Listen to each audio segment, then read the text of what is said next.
Tamang ngayon sabi ko. So, ito yung pagdukot. Ito yung tataniman. Tataniman.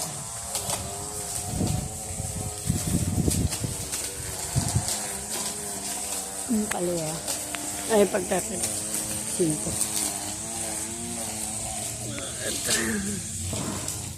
Yung talbos ko. Ayan, palago na ang talbos. Diba? Ayan na yung pangkamote. Kamoting baging. Ayan. So, malapit na siya lumaki. Pag malaki na siya, pwede mo na siyang ikat. Tapos, itatanim natin sa ibang ano.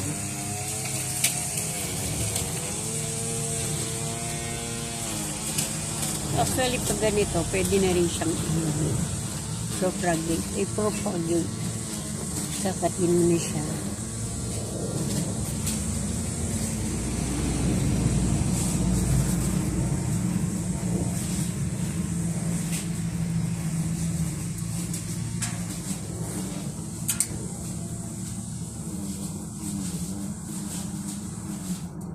Hello, kamatis.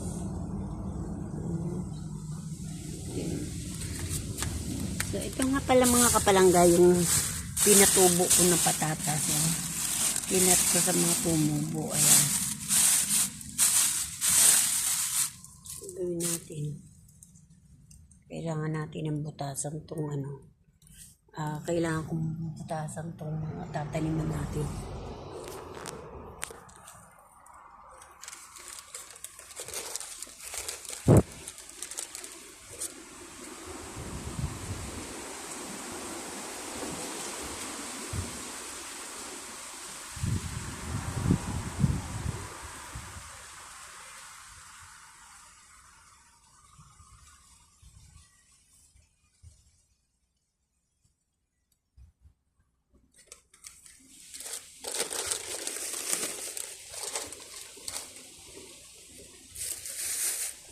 So, yun naman itatanim natin na patatas. No? Pag na once na ano na to, kakatin na natin yun. Tapos para dumami.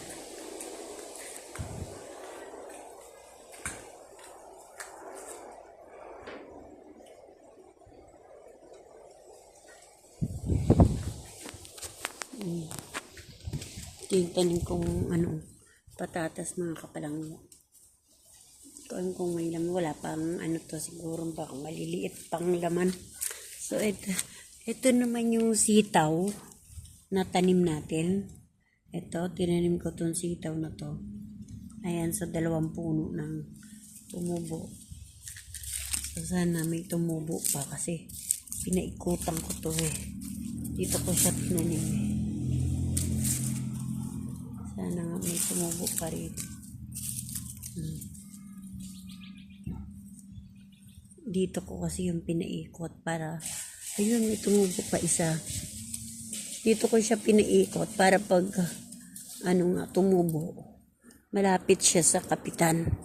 Pakakapitin ko siya rito, then para dito siya magbabayin. Dito siya, dito na siya mamunga, di ba? So, kasi, ang sitaw kasi kailangan nito merong pagkakapitan or paggagapangan, no? So, kaya, pag pwede na siyang gumapang, pwede na siyang paggapangin, so papuntay natin siya dito sa puno para hanggang makyat siya rito para dito siya mamunga sa taas, no? So, ayan, 3 puno ang tumubo. No, ayun yung isa, maliit. So, hintay pa natin, baka may tumubo pa. Diba? So, yun mga kapalangga, thank you for watching again. Ayan ang aking update sa aking mga tanim na buto. No? So, nagsubuan na siya. So, ayan na nga. So, pinasilip ko sa inyo yung aking kalabasa. Ayun, malaki na. No? So, pag pwede ng pagpangin dito, so, dito natin paakyatin ang kalabasa. Para dyan siya gagapang. Ito siya magbabayin. Diba? So, yan mga kapalangga. Ito na yung ating kalabasa. Okay na, diba? So, masarap nito mga kapalangga pag nagbulaklak na yung kalabasa. Diba? Masarap igulay. May mga bell pepper. Nagkalat ang bell pepper. Kamatis. Mansanas. Mansanas parang na ano nagkakasakit. Nakakaroon ng ano. Hindi ko alam kung ano to. Pero hindi naman nabasa yung kanyang lupa. So, bye-bye mga kapalangga. Thank you for watching. Update ko lang sa aking mga tanim na buto. So, naging ano na siya ngayon, no? So, antay na lang natin siyang pwede nang gumapang para mapapunta natin siya rito. So, ayan. Thank you. Thank you for watching.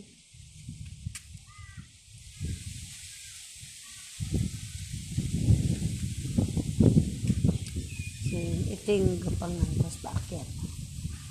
Buwang ngayon natin ito ng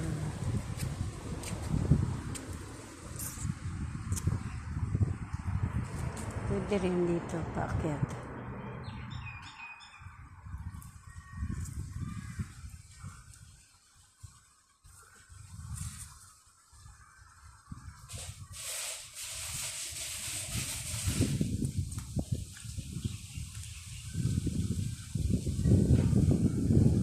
Bakit pa ganun? Diyan na lang natin pa pangin. So pagkapangin natin siya rito, din paakit na ganun, no? So siguro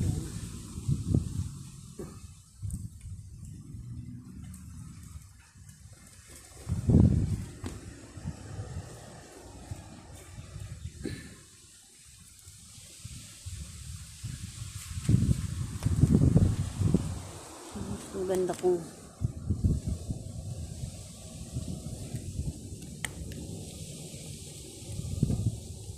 dito. Yan.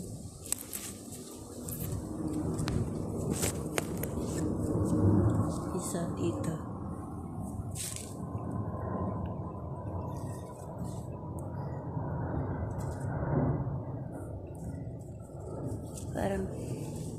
Parang dito. Yan.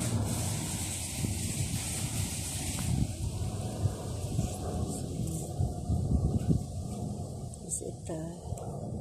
Yan. Diretso niya siya. Nakapang siya.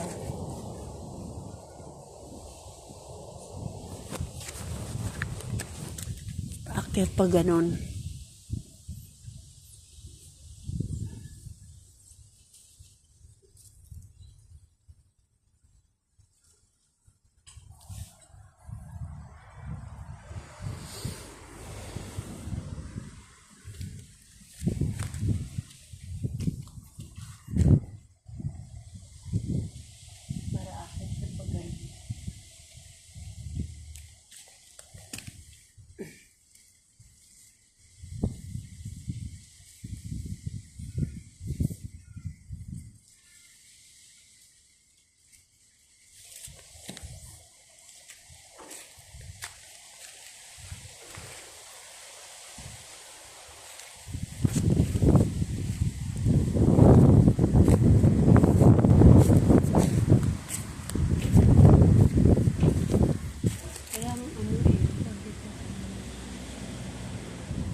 Bakal na pwedeng rambutas dun sa So, bye-bye mga kapalangga. Thank you for watching again. Ayan, so nilagyan na natin siya ng lagyan na natin siya ng gapangan. So, ayan na. Lagyan natin ng gapangan yung ating kalabasa. Kasi ito na yung kalabasa natin. So, malapit na siyang gumapang, no? Pupuntay natin siya roon sa taas dito. Diyan natin pa yung pabubungahin.